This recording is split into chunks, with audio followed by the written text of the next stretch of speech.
The silence that spoke loudest. It was a sultry night in Los Angeles, in the early 1970s, when fate crossed the paths of two of the greatest icons of the 20th century. Muhammad Ali, the undefeated heavyweight champion, the man who floated like a butterfly and stung like a bee, was at a private party following a charity exhibition. Among the guests, a man of small stature, but with a magnetic presence, observed everything with penetrating eyes, Bruce Lee. There, always the center of attention, he noticed the martial arts master among the guests. With a teasing smile, he approached, his wrists still bandaged from his recent training. "Hey, you there, the little Chinese guy. I heard you're good with your feet and hands. But tell me one thing, what does a kung fu fighter know about boxing?"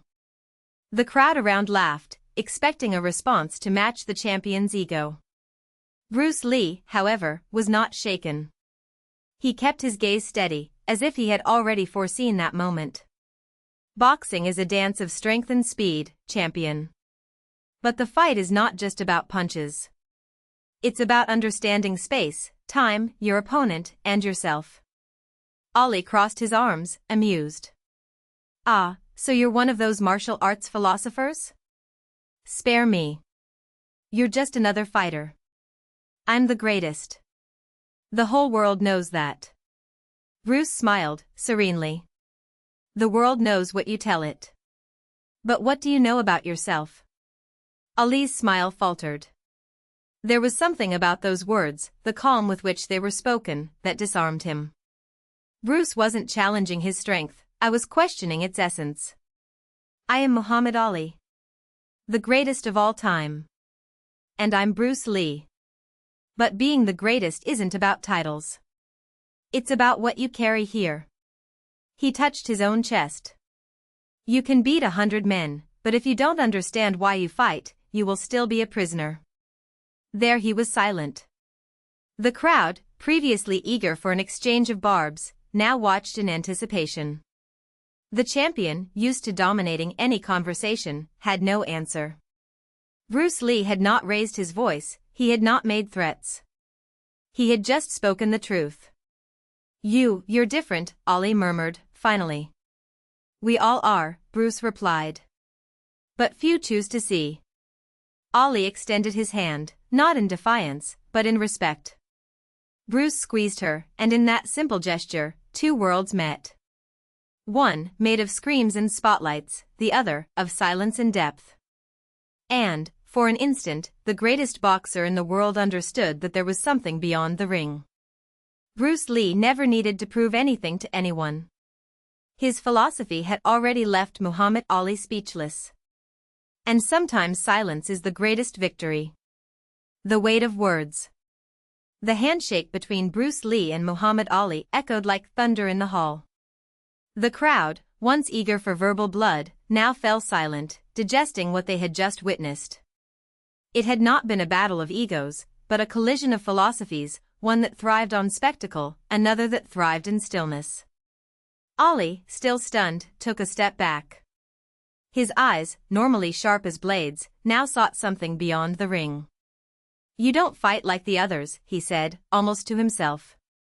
"You don't have to." Bruce smiled, but it wasn't a smile of triumph. It was the smile of someone who already knew. "The fight isn't against others, Ali. It's against what holds us back." The champion shook his head, as if waking up from a dream. "I've spent my life proving that I'm the best. But what if the best isn't enough?" The question hung in the air, heavy. Bruce didn't respond right away. Instead, he took a small notebook from his pocket and handed it to Ali. "Here. These are thoughts I jot down when the world screams too much. Maybe it will help." Ali hesitated, but accepted. The pages were filled with short sentences, doodles, drawings of martial arts movements. One of them said, "A true warrior does not defeat the enemy. He defeats himself." "You don't have to change who you are," Bruce continued. "But maybe you need to understand why you fight." Ali closed the notebook carefully, as if holding something fragile. "What if I don't make it?" Bruce looked at him with a disarming calm.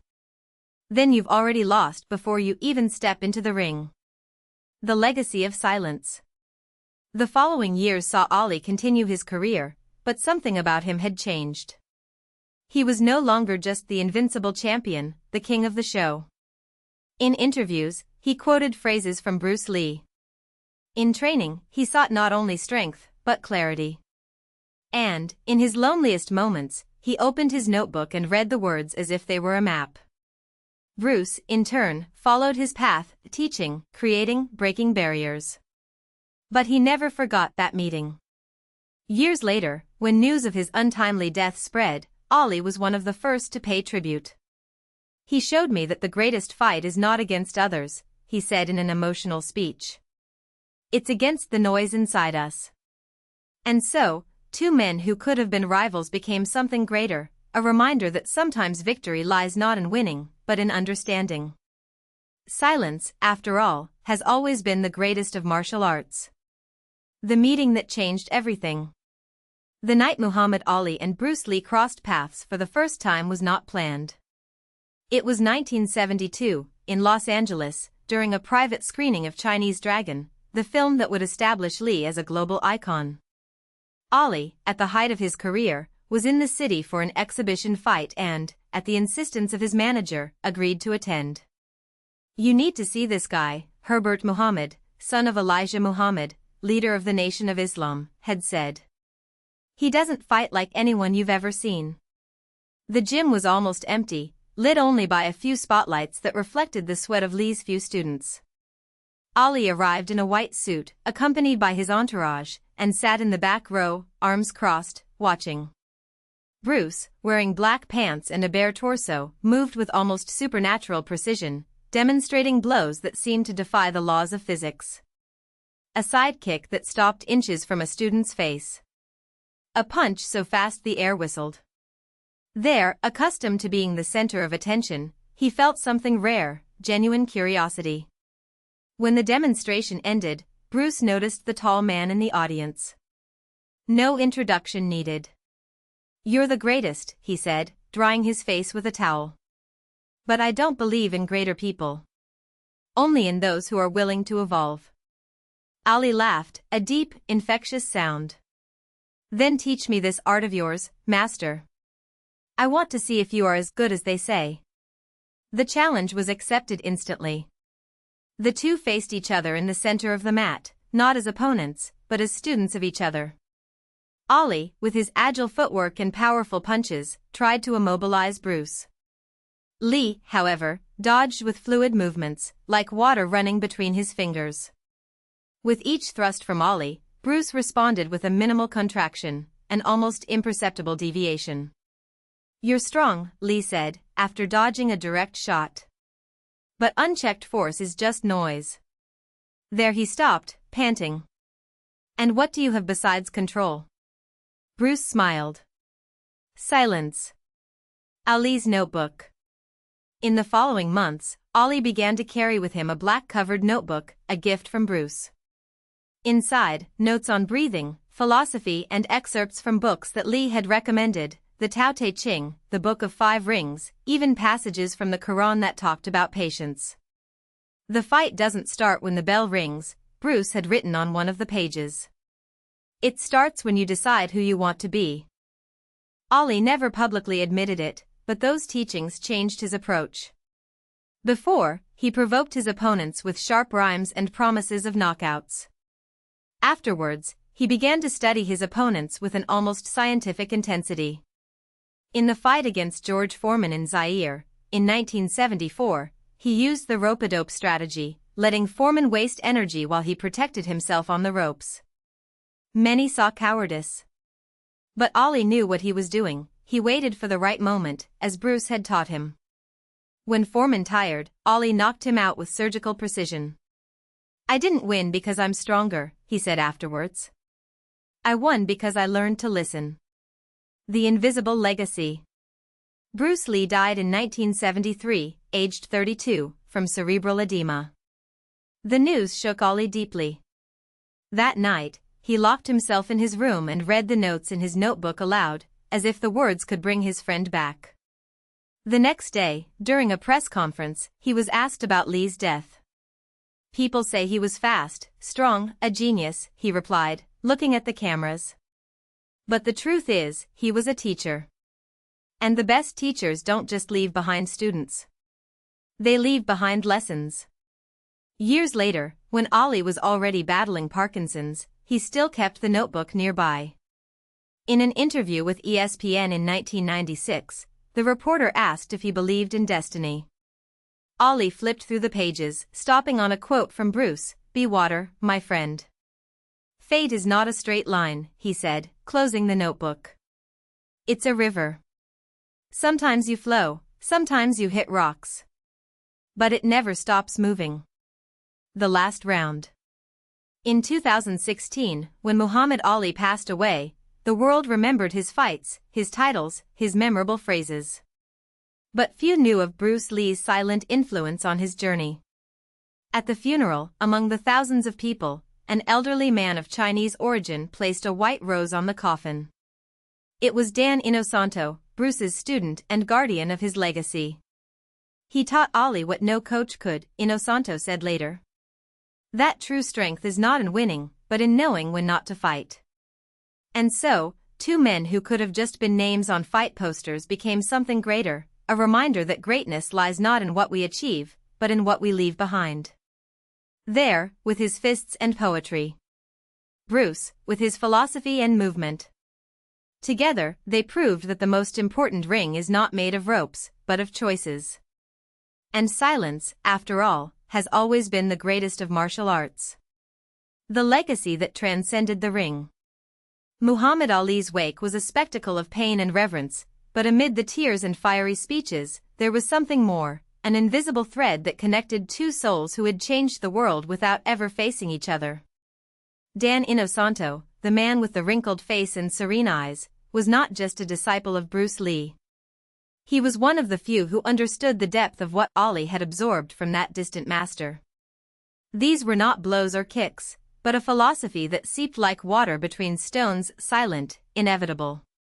Years earlier, in a humid Los Angeles gym, Bruce Lee watched a young boxer in an impromptu workout. Ali, then Cassius Clay, had been sent by his trainer to learn something different, something that would help him overcome the rigidity of traditional movements. What he found there was not a teacher, but a mirror. Bruce didn't teach him how to fight better, he showed him how to think better. "Boxing is dancing," Bruce once said, as he demonstrated a fluid, almost ethereal movement. "And dancing is fighting without violence." Ali laughed, thinking it was just another of the Chinese man's enigmatic phrases. But the words remained. Over time, Ali incorporated that lesson without realizing it. His feet, once heavy, gained lightness. His fists, once predictable, became lightning disguised as a joke.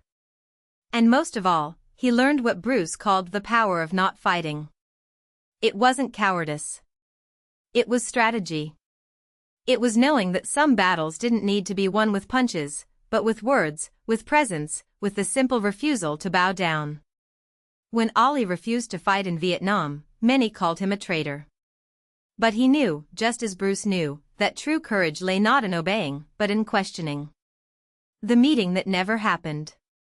There was a persistent rumor in martial arts circles. Bruce Lee and Muhammad Ali almost met in 1972. A Las Vegas promoter, fascinated by the idea of a fight between the two, even proposed a charity event.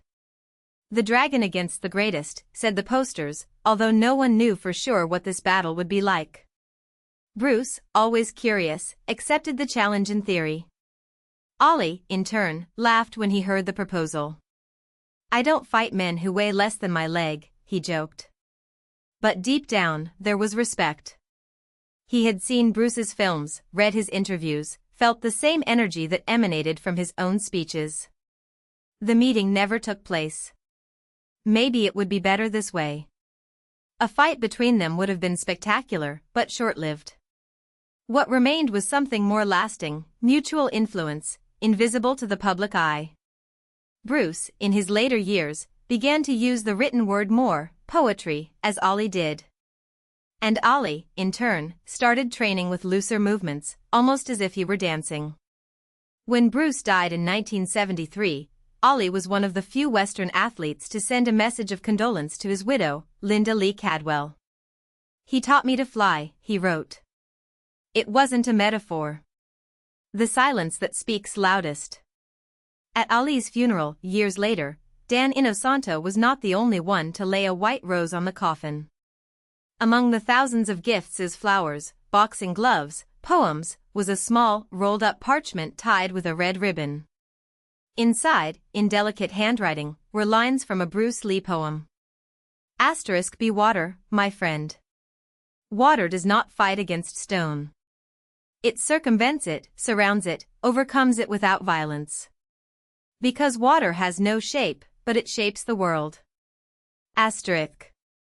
No one knew who left the parchment there. Some said it was Inosanto himself. Others say he was an anonymous student of Bruce, a ghost from the past. But the truth is, it didn't matter. What mattered was that, in that moment, the two men were united again, not in a ring, not on a movie screen, but in the memories of those who understood that greatness is not measured in titles, but in how one lives. There he left behind more than records. He left behind the idea that an athlete could be a poet, that a fighter could be a pacifist, that a man could be greater than his own myth. Bruce, in turn, left the lesson that strength is not in the muscle, but in the mind, and that the true master is not the one who teaches blows, but the one who teaches how to think. And so, among white roses and forgotten parchments, silence was present. Not the silence of defeat, but the silence of understanding. The same silence that precedes the perfect punch, the right word, the moment when everything makes sense. The same silence that, after all, has always been the greatest of martial arts. The last round of memory. The ring that day was not made of ropes and canvas, but of elongated shadows that stretched across the aged wooden floor of the old Hong Kong gym. The walls, marked by decades of sweat and impact, held the echo of light steps, of controlled breathing, of silences that spoke louder than any scream. There he was, no longer the young Cassius Clay, but the Muhammad Ali the world had learned to respect, even when it didn't understand him. Bruce Lee, in turn, was no longer the kid from Seattle who dreamed of proving that martial art could be poetry in motion. Both had become legends, but at that moment, among those who truly knew them, they were just two men about to exchange more than techniques. The gym smelled of old leather, liniment and jasmine tea. A small group of students, some from Ollie, others from Bruce, had gathered in silence, as if they knew that this meeting was not meant to be witnessed by many. There were no cameras, no reporters, no spotlights. Just the weight of history, hanging in the air like the mist that sometimes descended over the peaks of Kowloon. Ollie moved first, not with the lightness of old, but with an almost solemn deliberation. His feet, once so agile, now carried the fatigue of 1,000 battles, but his eyes still shone with the same malice as when he provoked Sonny Liston or challenged the United States government. He raised his hands, not in a fighting stance, but as if offering a gift. "You always said that style has no form, Bruce. That fighting is like water. But I ask you, does water have a heart?" Bruce smiled, that quick, sharp smile that lit up his face like a flash. He didn't respond right away. Instead, he walked to a corner of the ring, where an old punching bag hung forgotten. With a single roundhouse kick, the bag spun in the air, and Bruce held it with his left hand, as if it were a wounded bird. "Water has no heart, Ollie. But it carries life. And life has rhythm. You know that better than anyone." Ollie laughed, a deep, infectious sound, and for an instant, the years seemed to fall from his shoulders. He moved forward, not to attack, but to dance, a step forward, a retreat, hands swinging in the air as if weaving an invisible web. "Rhythm is what saved me. When they took my title, when they called me a traitor, when they banned me from fighting. I danced.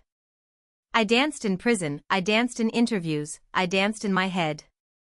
Because dancing is resisting. And resisting is fighting without throwing punches." Bruce nodded. He understood. After all, it was no different for him. How many times had he been called too Chinese by Americans, too American by Chinese? How many doors were closed because their Jeet Kune Do didn't fit into the rigid molds of traditional martial arts? But he had also danced, with the camera, with the words, with his own body, turning each stroke into a question, each movement into a philosophy. You danced with the words, Ollie. I danced with the shadow. But in the end, we both danced with fear. There it stopped. The smile faded for a second, replaced by an expression few had ever seen, something between pain and gratitude. Fear is the only opponent that never wins. Because it is within us. And we can choose, let it paralyze us, or use it as fuel. Bruce held out his hand. Ollie held her, not in a fighting grip, but in a gesture of recognition. The two stayed like that for a long moment, palms joined, as if exchanging not just a greeting, but a silent promise. Then, Bruce let go of his hand and took a step back. With one fluid movement, he took a small, yellowed parchment from his pocket. He carefully unrolled it, revealing Chinese characters drawn in ink. My master, Ip Man, gave it to me when I was young. He said it was the essence of everything he knew. But I never quite got it right. Maybe because it wasn't meant to be read, but lived. Ollie took the parchment, running his fingers over the characters as if he could absorb their meaning by touch. What does it say? The real fight is not against each other, but against the illusion that we are separate. Ollie closed his eyes for a moment. When he opened them, there was a different light in them, something that went beyond malice, beyond trust. It was peace. So that's it. The final fight isn't in the ring. It's here. He hit his chest, over his heart. And here. He touched his temple. Because in the end, what remains are not the titles, nor the records, nor the films. What remains is what we chose to be when no one was looking. Bruce smiled again, but this time there was something melancholy about the gesture. And what's left of us, Ollie? The former champion looked around, as if seeing the gym for the first time. The students, the punching bags, the marks on the walls, the smell of liniment in the air. What remains is what we left in others. The doubts we planted. The certainties we broke. The doors we opened without asking for anything in return. Bruce agreed. He knew Ollie was right.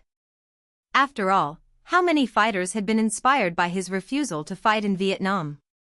How many martial artists had abandoned rigid forms after seeing his films? They were not just men, they were seeds. And the seeds don't die, they spread. Silence settled in again, but it wasn't an empty silence. It was the kind of silence that precedes awakening, the kind that comes before a great truth is accepted. Ollie broke it first, with a question he expected no answer to. Do you think they'll remember us like this? As men who fought, but didn't hate? Bruce looked at his hands, hands that had broken boards, held cameras, written pages of philosophy. Hands that, at that moment, held nothing but the story itself. They will remember what they choose. But we already know the truth. And that's enough. Ollie smiled, a wide and genuine smile, and stretched out his arms as if to embrace the world. So screw the records. Screw the titles. We won the only fight that mattered. Bruce laughed, and the sound echoed through the gym like a musical note. Then, without warning, he assumed a fighting stance, light, relaxed, as if he were about to dance. Ollie imitated him, the two circling each other not as adversaries but as partners in an ancient choreography. And when the first blow came, not a punch, but a light touch, almost a caress, there was no impact. Just the recognition that, in that moment, between these two men, the fight was over before it even began. What remained was silence. Not the silence of defeat, nor the silence of victory. But the silence of those who understand that greatness is not in what is achieved, but in what is left behind. And so, among white roses and forgotten parchments, the ring emptied. But the memory of that dance remained alive, eternal, like the water that molds the stone, like the wind that carries the seeds. like the martial art that, after all, has always been made of silence.